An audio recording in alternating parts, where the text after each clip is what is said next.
uma mensagem que Deus falou muito com a minha vida, na minha adolescência ainda. Eu ouvi essa mensagem a primeira vez pela Ana Paula Valadão. E foi um momento muito importante assim, no crescimento da minha intimidade com Deus. E essa mensagem marcou muito minha vida. Eu já preguei ela em vários lugares.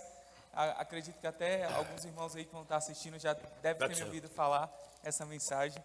E Deus sempre falou muito comigo. E o tema da mensagem é que Ele não desistiu de você, que Ele não desistiu de mim. Nós vamos falar em base de Pedro, sobre a história de Pedro. Essa mensagem também foi a base para escrever a peça de Páscoa que a gente transmitiu aqui no Facebook da Igreja de Deus agora nessa Páscoa, que foi o Quepá, que era uma visão de Pedro sobre a crucificação. Então Pedro é um personagem muito importante para a gente conseguir nos ver de acordo com o Evangelho. Algumas coisas importantes sobre Pedro. O bom da gente ter a transmissão é que os irmãos podem prestar atenção aí, depois você volta para pegar as referências, porque a gente vai falar de muitas referências. Pedro esteve à frente da igreja primitiva, ali no livro de Atos. Antes do Espírito Santo descer em Pentecostes, Pedro já estava movimentando as pessoas para o Evangelho. Foi Pedro que promoveu a eleição de Matias para substituir Judas, está em Atos 1,15. Ele estava com João na porta do templo, quando ele disse, eu não tenho ouro nem prata, mas o que eu tenho eu te dou, levanta e anda. Era Pedro que estava lá. Está em Atos, capítulo 3, do versículo 4 ao 8. Logo em seguida desse milagre, Pedro pregou para milhares de pessoas e elas se converteram. Isso está lá no capítulo 3, no versículo 12. Foi ele que encarou os sacerdotes e os escribas que crucificaram Jesus e os chamou para o arrependimento. Está em Atos 4, 8. Ele que trouxe juízo sobre a vida de Ananias e Safira, os irmãos conhecem, que eles pecaram e eles caíram mortos. Foi Pedro que estava lá. Isso está em Atos capítulo 5, versículo 3 ao 8. A sombra de Pedro curava. Isso está em Atos capítulo 5, versículo 12 ao 16. E foi Pedro que ressuscitou Dorcas. Isso está em Atos, no capítulo 9, versículo 36 e 41. Então, olha só que legal. Quando a gente vê Pedro ali no livro de Atos, a gente olha e fala, nossa, mas Pedro era um homem muito usado por Deus. E nós podemos olhar para nossas vidas e pensar, não, eu não. Pedro sim, Pedro andou com Jesus, Pedro isso, Deus pode usar Pedro, mas Deus me usar, será que Deus consegue me usar? Você já pensou, meu irmão, a sua sombra curar pessoas? Você andar pelos lugares e as pessoas serem curadas por onde você passar, tamanho a glória de Deus na sua vida? Mas você pode olhar e pensar, não, mas Pedro é diferente. Nós vamos analisar 3 momentos muito importantes da vida de Pedro. 3 momentos que nós conseguimos ver a nossa identidade humana na vida de Pedro, mas que Jesus via Pedro de Atos. Em todos esses momentos, Jesus via um Pedro diferente. A primeira referência ela vai estar lá em Mateus, no capítulo 14, do versículo 22 a 33. É uma passagem que os irmãos conhecem, não vai dar tempo da gente ficar lendo todas as passagens, mas depois os irmãos podem estar lendo. Uma passagem que todos conhecem, que é Jesus andando sobre as águas. Algumas coisas muito importantes nessa passagem. Vocês podem observar que os discípulos, quando eles veem Jesus, o que eles começam a dizer? É um fantasma. Ou seja, eles já tiveram medo. O que está acontecendo? A situação era confusa para todo mundo. E Jesus diz, não tenham medo, venham. E Pedro foi. Pedro começou a andar sobre as águas. Pedro começou a dar os seus primeiros passos de fé sobre as águas, porque ele estava olhando para Jesus, ele estava crendo em Jesus. Mas em um determinado momento, Pedro começou a olhar para a tempestade, Deus começou a olhar para os ventos, Pedro começou a olhar para a situação atual. E o que Pedro fez? Pedro teve dúvida, Pedro perdeu a sua fé. E quantas vezes nós fazemos isso? Ou em situação como nós estamos vivendo hoje. Quantas vezes nós paramos de olhar para o Senhor e começamos a olhar para as circunstâncias, começamos a olhar para as coisas que estão acontecendo ao nosso redor, nós paramos de olhar para Jesus. Quando isso acontece, nós estamos sendo incrédulos. É como se nós dissermos, imagine Pedro andando sobre as águas, ele confiando que o poder de Deus está sobre ele, ele consegue andar sobre as águas. Mas em um determinado momento, quando ele olha para a tempestade, ele fala, não, eu não acredito que eu possa andar sobre as águas. É como se ele dissesse isso. Não, olha a tempestade, olha as coisas que estão acontecendo ao meu redor. E quantas vezes nós fazemos isso? Deus deu uma palavra para nós, Deus ministrou na sua vida, Deus te chamou para o ministério, mas quando você começa a olhar as circunstâncias, você começa a falar, não, eu acho que tem alguma coisa errada, não é bem assim, e Pedro afunda. Pedro afunda. E nesse momento que ele começa a afundar sobre as águas, é bem natural a gente pensar que Jesus poderia pensar assim, né? Pedro, você não tem fé mesmo não. Pedro, eu acho que você não está pronto para isso. Pedro, eu queria tanto fazer uma coisa com você, mas acho que você não quer. Mas não foi assim que Jesus fez. Quando ele clamou, socorre-me, Senhor, Jesus estende as suas mãos e tira Pedro lá de baixo, tira Pedro da sua incredulidade, tira Pedro de tudo que estava deixando ele com medo, nervoso. Jesus tira Pedro lá de baixo. É assim que Jesus quer fazer conosco. É como se Jesus olhasse para Pedro naquele momento e fala: Pedro, você não sabe quem vai ser você, Pedro, mas eu sei. Eu sei o tanto de coisa que eu vou fazer através da sua vida, Pedro. Por isso, vem aqui, levanta. Eu não desisti de você, Pedro. E ele traz Pedro de volta. E nós vemos nessa história tantos exemplos na nossa vida, tantos momentos que nós começamos a olhar para as circunstâncias, começamos a perder a nossa fé. Então queria voltar, que você lembrasse quem é Pedro lá no livro de Atos.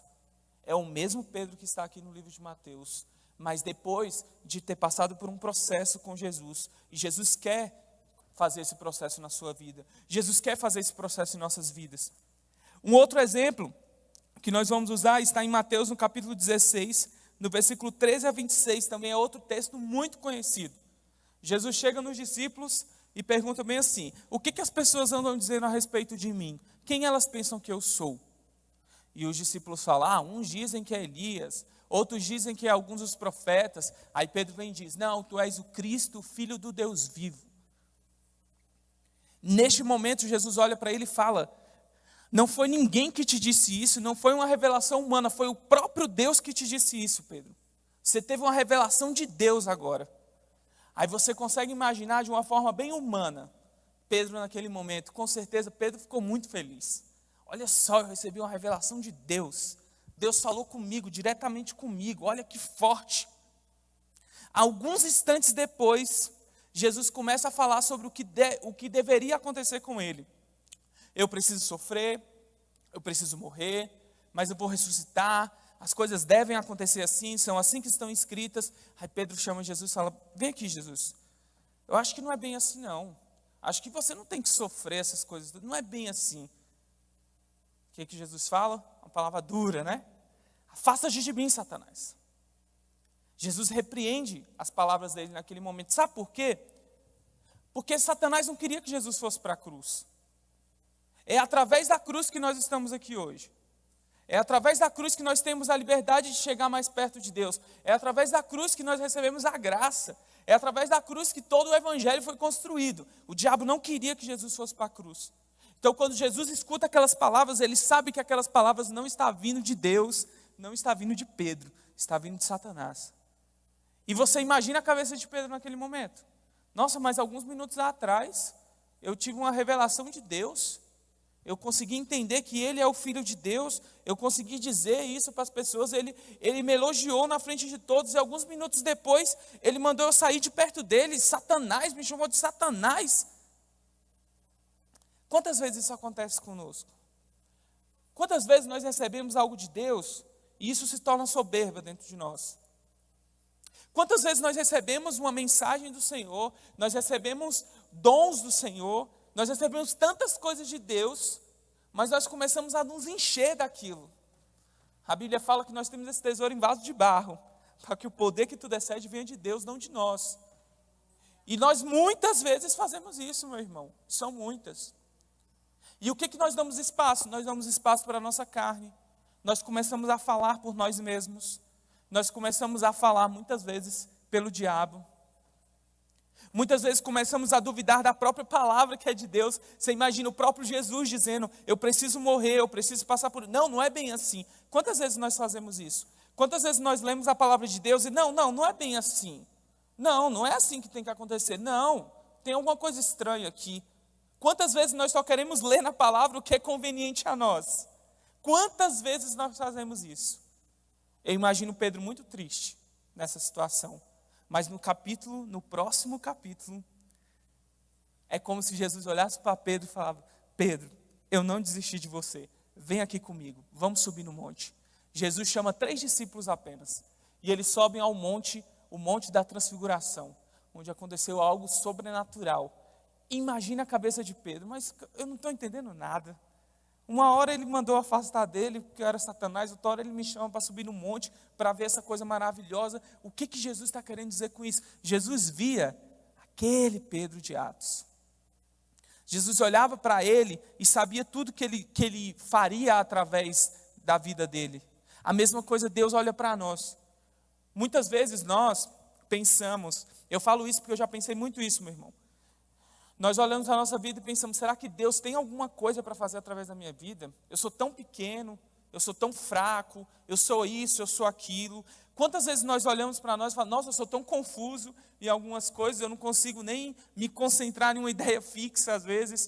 O que Deus quer fazer comigo? Deus olha para você pronto, meu irmão. Deus olha para você com a obra terminada. Deus não olha você nessa situação atual. Deus quer que você caminhe com passos de fé, que você saia dessa situação atual e chegue próximo a Ele. Entenda o evangelho dEle. Olha o tanto de coisa que Deus fez através da vida de Pedro. E eu posso dizer uma coisa que João fala. Tantas coisas aconteceram além do que nós lemos aqui, que ele fala que cuida ele dizer que não caberia no mundo tanto de livro que seria escrito. Tantas coisas devem ter acontecido a mais do que o que está ali em Atos. Tanto que Deus pode ter usado a vida deles, mas naqueles momentos ali em Mateus, os discípulos em si, eles ainda não entendiam o quão grande era esse ministério. E a última parte que nós vamos falar é outro versículo muito conhecido, vai estar em Mateus 26, do 31 a 35. Jesus ali na Santa Ceia, Jesus fala que será traído. O que Pedro fala? Eu não, Senhor. Jamais. Eu nunca farei isso. Nunca. Quantas vezes nós cantamos, nós pronunciamos, nós publicamos nas nossas redes sociais, Jesus, eu nunca vou te deixar. Jesus, eu nunca vou te abandonar. Jesus, nunca vou me afastar do Senhor. Nunca vou fazer isso, nunca, jamais. Pode todo mundo fazer isso, eu não. Quantas vezes nós falamos isso? Quantas vezes nós olhamos para Jesus e falamos, Jesus, nunca vou te deixar. Quantas canções nós cantamos sobre isso? Quantas vezes nós fazemos isso? E nós sabemos o que acontece depois. Lá no versículo 69, ele vai começar a negar Jesus. Diante de situações, as pessoas olham para ele e falam, uai, você parece com aquele homem ali, ó, que está sendo acusado, que vai ser morto. Você anda como eles, você fala como eles. E ele fala, não, eu não conheço esse homem. Não conheço. Depois, em um segundo momento, ele começa a se amaldiçoar. A Bíblia fala que ele se amaldiçoou. É como se ele falasse assim, eu quero que caia um raio sobre a minha cabeça se eu conhecer esse homem. Eu quero que eu morra. Não, eu não conheço esse homem. Então ele começa a se amaldiçoar em relação àquilo. E por último, quando ele nega a terceira vez, no momento que ele nega, o galo canta imediatamente, ele lembra das palavras de Jesus. Pedro fica arrasado. A palavra usa um título, né, no capítulo, que eu acho muito forte, que fala que Pedro chorou amargamente. Eu não consigo nem imaginar como é que deve ter sido esse momento. Quantas vezes nós fizemos isso? Quantas vezes nós dissemos que nunca deixaríamos Jesus? E às vezes alguém aí que está assistindo agora, ou depois, porque isso vai estar disponível, quantas vezes você disse que nunca deixaria Jesus, mas hoje você está tão longe dele? Você está negando ele através das suas atitudes. Você está negando quem você é através de Jesus por causa das suas atitudes. Você tem negado o que Deus tem para a sua vida por causa do pecado. Você tem negado tudo que Deus fez por você, toda a cruz, toda a dor. Você tem negado com atitudes. Quantas vezes estamos fazendo isso? Quantas? Quantas vezes? E Pedro ficou desesperado. Pedro estava arrependido. Chorou amargamente. Ele diz uma frase. Ele fala, eu vou voltar a ser pescador. É como se ele dissesse, eu disse isso, disse aquilo. Eu não quero mais saber disso não. Acabou, chega para mim. E a palavra de Deus fala, lá em Marcos, no capítulo 16, versículo 7, que quando Jesus ressuscitou, ele disse bem assim: chame os discípulos e a Pedro. Então Jesus, quando ressuscitou, é como se ele dissesse: Pedro, eu não desisti de você, vem cá. Pedro nem estava mais com os discípulos, ele tinha desistido, ele falou: não quero mais. E Jesus manda chamar e a Pedro. Meu irmão, Jesus te chama pelo nome. E é o tempo todo a palavra de Deus fala que o Espírito está chorando, gemidos inexprimíveis. É o tempo todo Jesus te chamando para estar perto dele. Porque Jesus te vê como um vaso terminado. Jesus te vê como uma obra completa. Jesus não te vê como você está hoje. Jesus não te vê sujo, preso no pecado. Jesus não te vê dessa forma. Isso é ruim para ele, isso dói nele. Ele não quer te ver dessa forma. Jesus te vê como um vaso terminado. Olhe como os olhos de Deus olham. Neste momento, meu irmão, abra os seus olhos espirituais e veja quão grande é a obra de Deus na sua vida. E quando eu falo obra de Deus, meu irmão, eu não falo sobre microfone, eu não falo sobre púlpito, eu não falo sobre aparecer, eu não estou falando sobre isso, meu irmão. Deus tem algo muito grande para fazer em nossas vidas, e são ministérios pessoais, são coisas muito grandes que vão alcançar públicos diferentes. Deus tem muito para fazer em nossas vidas. Esse momento que estamos vivendo hoje, é o momento de nós entendermos isso, que nós somos igreja. Nós somos a igreja do Senhor. Eu estou aqui nesse momento com apenas alguns irmãos aqui dentro da igreja. Há 2 meses atrás essa igreja estava cheia, mas aqui não é a igreja de Deus, não é esse templo, é você, meu irmão. Você é a igreja do Senhor. Assim como Pedro foi, eu te digo que tu és Pedro, e sobre essa pedra edificarei a minha igreja, e as portas do inferno não prevalecerão contra ela. As portas do inferno não prevalecerão contra a sua vida, não prevalecerão contra a sua família, porque você é a igreja. Foi Deus que te edificou. Você consegue entender? Olha como Jesus estava olhando lá na frente. Logo depois disso, Pedro se juntou a eles a Galileia, como Jesus pediu. E eles estavam pescando, nós vemos lá. Aí Jesus manda pescar do outro lado.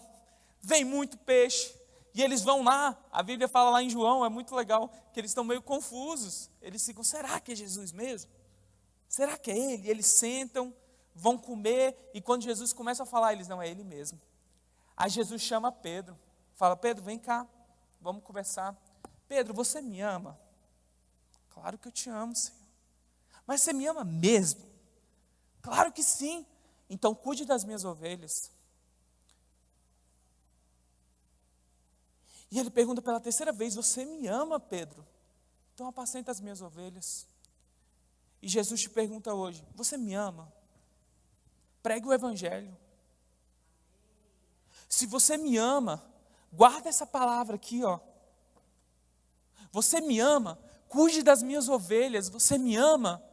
Tem muita gente em casa sofrendo, o pastor acabou de falar isso aqui. É algo que eu estava vendo também esses dias. Tem uma campanha aí do governo, se eu não me engano, não sei se vocês já viram aí no Facebook, está aparecendo bastante, de pessoas segurando a plaquinha bem assim: eu estou há dias dentro de casa com meu agressor. Eu estou apanhando em casa, eu estou isso. Tem gente sofrendo aí do seu lado, na sua vizinhança. Cuide das minhas ovelhas. Você me ama? Cuide dos órfãos e das viúvas. Você me ama? Pregue o evangelho. Jesus nos chama para isso. E eu queria te convidar, você que está aí em casa, como passo de fé. Você que entendeu essa palavra aí, você digitasse aí no bate-papo aí, o Alex está ali, ele vai ver. Como um passo de fé, você digitasse assim: Deus não desistiu de mim. Deus não desistiu da minha família. Se existem pessoas que você tem orado, se existem pessoas que neste momento aqui da nossa conversa, você viu: nossa, como eu queria que fulano estivesse escutando isso, como eu queria que fulano estivesse aqui comigo. Eu queria que você escrevesse aí: Deus não desistiu de fulano. E mais, mande esse vídeo para ele. Mande assim: ó, Deus não desistiu de você. Eu estou orando por você, eu estou contigo, meu irmão. Porque é para isso que Jesus nos chama. Então, meu irmão, eu queria que você imaginasse então, olhando para nossas vidas. Eu comecei aqui mostrando para os irmãos quem era Pedro lá no livro de Atos. Uma pessoa que nós olhamos muitas vezes e falamos: não, Deus pode até usar ele, mas me usar para isso, eu acho muito difícil. Acho muito difícil Deus achar alguma coisa boa em mim. Mas a Bíblia está repleta de exemplos, pessoas como nós. Pessoas com as mesmas incredulidades que nós, pessoas com as mesmas dores, as mesmas fraquezas, as mesmas discussões, sabe para quê? Para mostrar que quem faz a obra é Jesus, não são as pessoas. Então, se Jesus ele tem algo na sua vida, Jesus quer te levantar esses dias, meu irmão, apenas olhe nos olhos dele, não olhe para as tempestades e caminhe em passos de fé para alcançar Jesus. Deixa Jesus alcançar a sua família. Deixa Jesus alcançar os seus amigos. Use as redes sociais neste momento para deixar Jesus alcançar vidas. Use seu WhatsApp neste momento para deixar Jesus alcançar mais e mais pessoas. Porque Deus tem algo muito grande para nós. Nós precisamos entender isso. Deus não desistiu de nós. E nos momentos que nós nos achamos que decepcionamos mais a Deus, que machucamos mais a Deus, a palavra de Deus nos chama ao arrependimento, ou em outras palavras, a ficar perto dele, não longe. Porque o mais natural para o ser humano é pensar assim: se eu magoei a Deus, eu preciso ficar longe, eu não posso orar.